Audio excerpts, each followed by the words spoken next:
ನೋಡಿ, ಮೊದಲನೇದಾಗಿ ಹೇಳಬೇಕು ಅಂತ ಹೇಳಿದ್ರೆ ಏನು ವಿಶ್ವವಿಖ್ಯಾತ ದಸರಾ 2025 ಜಿಲ್ಲಾಡಳಿತ ಯಾವುದೇ ರೀತಿ ಅನಾಹುತ ಆಗದೇ ಇರೋ ರೀತಿಯಲ್ಲಿ ನೋಡ್ಕೊಂಡಿರೋದಕ್ಕೆ ಅವ್ರಿಗೆ ಮೊದಲನೇದಾಗಿ ಅಭಿನಂದನೆ ಸಲ್ಲಿಸ್ತೀನಿ.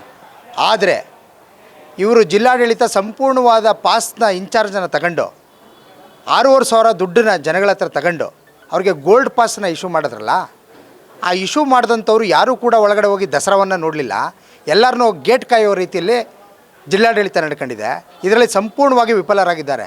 ಅದಕ್ಕೆ ಕಾರಣ ನಕಲಿ ಪಾಸ್ ಇಟ್ಕೊಂಡು ಮೊದಲೇ ಅದರದ್ದು ಒಂದು ಮಾಹಿತಿನ ತಗೊಂಡು ಯಾರ್ಯಾರು ನಕಲಿ ಪಾಸ್ ಕೊಟ್ಟಿದ್ರೋ ಇಶ್ಯೂ ಮಾಡಿದ್ರೋ ಅವ್ರಿಗೆ 10ವರೆಗೆ ಒಳಗೋಗಿ ಸೇರ್ಕೊಂಬಿಡಿ ಅಂತ ಹೇಳುವಂಥ ಸೂಚನೆಯನ್ನು ಕೊಟ್ಟಿದ್ದಾರೆ.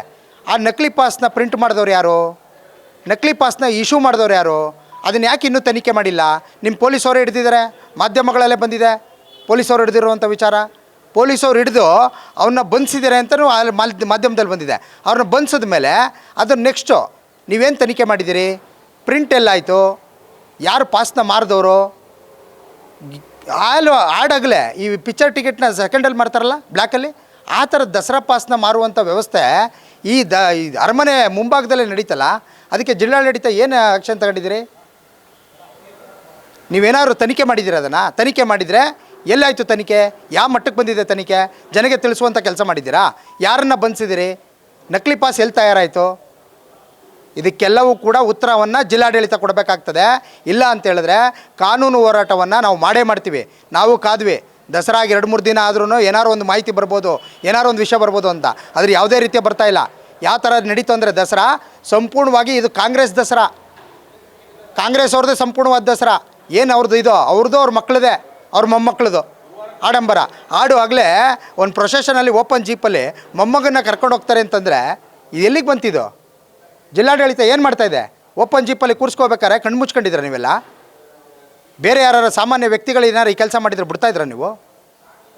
ಜಿಲ್ಲಾಡಳಿತ ಈ ಸಂಪೂರ್ಣವಾಗಿ ಈ ಪಾಸ್ ವಿಚಾರದಲ್ಲಿ ವಿಫಲರಾಗಿದ್ದಾರೆ. ಮುಂದಿನ ದಿನಗಳಲ್ಲಿ ಈ ಉಗ್ರವಾದ ಹೋರಾಟವನ್ನು ನಡೆಸಬೇಕಾಗತ್ತೆ.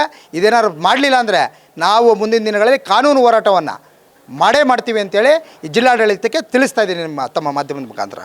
ಸಿದ್ದರಾಮಯ್ಯ ಕಾಂಗ್ರೆಸ್ನ ಬಹುತೇಕ ನಾಯಕರುಗಳು ಕುಟುಂಬ ರಾಜಕಾರಣನ ವಿರೋಧ ಮಾಡ್ಕೊಂಡು ರಾಜಕಾರಣದಲ್ಲಿ ನೆಲೆ ಕಂಡುಕೊಂಡವರು, ಅದನ್ನು ವಿರೋಧ ಮಾಡ್ಕೊಂಡೇ ಬಂದಂಥವ್ರು. ಯಡಿಯೂರಪ್ಪನವ್ರ ಕುಟುಂಬ ಆಗ್ಬೋದು, ಕುಮಾರಸ್ವಾಮಿ ಅವ್ರ ಕುಟುಂಬ ಆಗ್ಬೋದು, ಎಲ್ಲರ ವಿರುದ್ಧ ಒಗ್ಗರಣೆ. ಈಗ ಅವರೇ ಎಲ್ಲೋ ಒಂದು ಕಡೆ ಕುಟುಂಬ ರಾಜಕಾರಣಕ್ಕೆ ಬೀಳ್ತಾ ಇಲ್ವಾ ಅಂತ 100ಕ್ಕೆ 100 ಭಾಗ ಕುಟುಂಬ ರಾಜಕಾರಣನೇ ಮಾಡ್ತಾ ಇರೋದು ಕಾಂಗ್ರೆಸ್ನವರು. ಯಾಕೆ? ಇದೇ ಸಿದ್ದರಾಮಯ್ಯನವರು ಅವ್ರ ಮಗ ಯತೀಂದ್ರ ಅವ್ರನ್ನ ರಾಜಕಾರಣಕ್ಕೆ ತಂದಿಲ್ವಾ? ರಾಕೇಶ್ ಸಿದ್ದರಾಮಯ್ಯ ಅವ್ರನ್ನ ತಂದಿರಲಿಲ್ವಾ? ಯತೀಂದ್ರ ಸಿದ್ದರಾಮಯ್ಯ ಅವ್ರು ತಂದಿಲ್ವಾ?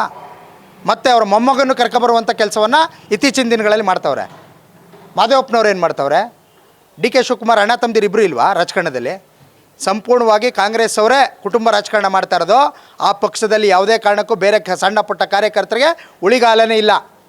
ಆ ಥರ ಏನಾರು ಇದ್ದರೆ, ಕುಟುಂಬ ರಾಜಕಾರಣ ಇಲ್ದೋಗಿರೋ ಪಕ್ಷ ಅಂತ ಏನಾರು ಇದ್ದರೆ ಭಾರತೀಯ ಜನತಾ ಪಾರ್ಟಿ ಇವತ್ತು ಸಾಮಾನ್ಯ ಒಬ್ಬ ಕಾರ್ಯಕರ್ತನೂ ಕೂಡ ಅಧಿಕಾರವನ್ನು ತಗೋಬೋದು, ಒಬ್ಬ ಸಾಮಾನ್ಯ ಕಾರ್ಯಕರ್ತನೂ ಕೂಡ ಒಂದು ದೊಡ್ಡ ಮಟ್ಟದಲ್ಲಿ ಲೀಡರ್ ಆಗ್ಬೋದು ಅನ್ನೋದನ್ನು ನಮ್ಮ ಭಾರತೀಯ ಜನತಾ ಪಾರ್ಟಿನೇ ಉದಾಹರಣೆ ಅಂತ ಹೇಳೋಕ್ಕೆ ಇಚ್ಛೆಪಡ್ತೀನಿ. ಕುಟುಂಬ ರಾಜಕಾರಣದ ಬಗ್ಗೆ ಮಾತನಾಡೋ ಇವ್ರಿಗೆ ತಮ್ಮ ಕುಟುಂಬದ ರಾಜಕಾರಣದ ಬಗ್ಗೆ ಮಾತನಾಡೋ ನೈತಿಕತೆ ಇಲ್ವಾ? ಪ್ರಶ್ನೆ ಮಾಡೋದು 100ಕ್ಕೆ 100 ಭಾಗ ಅವ್ರಿಗೆ ಯಾವುದೇ ರೀತಿಯ ನೈತಿಕತೆ ಇಲ್ಲ. ಹಗಲು ದರೋಡೆಯನ್ನು ಮಾಡ್ತವ್ರೆ. 40% ಆರೋಪನ ಖಾಲಿ ಬುರುಡೆ, ಏನೂ ಮಾಹಿತಿ ಇಲ್ದೇ, ಏನೂ ಸಾಕ್ಷ್ಯಾಧಾರ ಇಲ್ದೇ 40% ಆರೋಪವನ್ನು ಅವತ್ತು ಕಾಂಗ್ರೆಸ್ ಸರ್ಕಾರ ನಮ್ಮ BJP ಸರ್ಕಾರದ ಮೇಲೆ ಹೊರಿಸಿತ್ತು. ಆದರೆ ಇವತ್ತು 90% ತಿಂತವ್ರೆ. 10% ಕೆಲಸ ನಡೀತಾ ಇರೋದು. ಎಲ್ಲ ಕಡೆ ಕಳಪೆ ಕಾಮಗಾರಿ, ಗುಂಡಿ ಮುಚ್ಚುತ್ತೀವಿ ಅಂತ ಹೇಳ್ತವ್ರೆ. ಕಾಗಲೇ ಕಿತ್ತೋಗ್ತಾ ಇದೆ. ದಸರಾ ನಡೆದ 10 ದಿನ ಆಗಿಲ್ಲ, ಆಲ್ರೆಡಿ ಅವ್ರು ಮುಚ್ಚಿರೋಂಥ ಗುಂಡಿಗಳೆಲ್ಲ ಕಿತ್ಕೊ ಬರ್ತವೆ, ಗುಂಡಿಗಳು ಬೀಳ್ತವೆ. ಅಲ್ಲಿಗೆ ಗಿಡ ನೆಡುವಂಥ ಕೆಲಸವನ್ನು ಮುಂದಿನ ದಿನಗಳಲ್ಲಿ ನಾವು ಮಾಡಬೇಕಾಗ್ತದೆ. ಏನು ಮಾಡ್ತಾ ಇದ್ದಾರೆ? ಜಿಲ್ಲಾಡಳಿತ ಒಂದು ಕಾಂಗ್ರೆಸ್ ಪರವಾಗಿ ಕೆಲಸ ಮಾಡ್ತಾ ಇದೆ ಅಂದರೆ ಸಾರ್ವಜನಿಕರಿಗೆ ನ್ಯಾಯ ಎಲ್ಲಿಂದ ಸಿಗುತ್ತೆ? ಈ ಕಾಂಗ್ರೆಸ್ ಪಕ್ಷ ಯಾವುದೇ ಕಾರಣಕ್ಕೂ ಈ ಮುಂದಿನ ದಿನಗಳಲ್ಲಿ ಉಳುಗಾಲ ಇಲ್ಲ. ಮುಂದಿನ ದಿನಗಳಲ್ಲಿ ಅವ್ರಿಗೆ ತಕ್ಕ ಪಾಠವನ್ನು ಕಲಿಸಿ ಜನ ಮತದಾರರು, ನಾನು ಮನವಿ ಮಾಡ್ತಾಯಿದ್ದೀನಿ ಮತದಾರರಿಗೆ, ಈಗ ಆಲ್ರೆಡಿ ಎಡವಿದ್ದೀರಿ, ಮುಂದಿನ ದಿನಗಳಲ್ಲಿ ಎಡುವುದು ಬೇಡ. ನಾವೆಲ್ಲ ಒಗ್ಗಟ್ಟಾಗಿ ನಿಂತ್ಕೊಂಡು ಯಾವ ಪಕ್ಷ ಭಾರತೀಯ ಜನತಾ ಪಾರ್ಟಿ ಅದೊಂದೇ ಅಭಿವೃದ್ಧಿ ಮಾಡೋಕ್ಕೆ ಸಾಧ್ಯ ಇರುವಂಥ ಪಾರ್ಟಿ. ಅದಕ್ಕೆ ಮುಂದಿನ ದಿನಗಳಲ್ಲಿ ಎಲ್ಲರೂ ಒಗ್ಗೂಡಿ ಒಮ್ಮತದಿಂದ ಭಾರತೀಯ ಜನತಾ ಪಾರ್ಟಿಗೆ ಮತವನ್ನು ನೀಡಿ ಅಭಿವೃದ್ಧಿ ಕಡೆ ಸಾಥ್ ಕೊಡಬೇಕು ಅಂತೇಳಿ ಮತದಾರರಲ್ಲಿ ನಾನು ಈ ಮಾಧ್ಯಮದ ಮುಖಾಂತರ ಮನವಿಯನ್ನು ಮಾಡ್ತಾಯಿದ್ದೀನಿ.